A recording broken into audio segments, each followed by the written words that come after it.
Inigo, huwag mong iwasan ang problema. Harapin mo ang dapat mong harapin.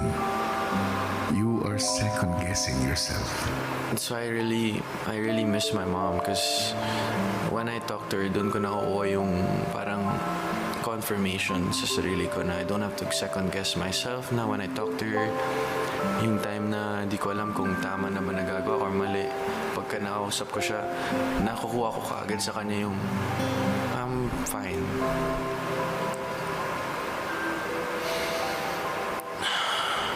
Yung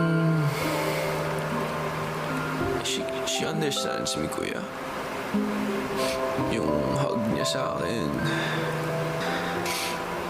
Yung mga bagay na yun, kahit maliit, pag na-feel mo yun, na-feel mo na, safe ka.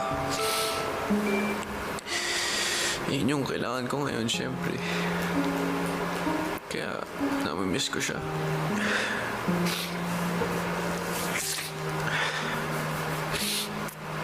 Lahat, kuya. Lahat po nakuha sa kanya para siyang 3-in-1 talaga. Like, nakikinig siya pagka may problema ko.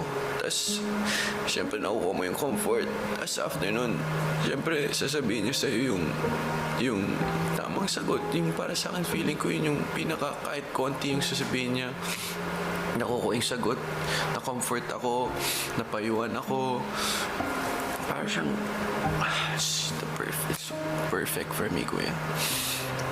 Lahat nakuha ko sa mom ko, kuya. Yung payo, yung comfort. She's a super mom. Kaya malaki pa yung respeto ko sa mga single moms, kuya.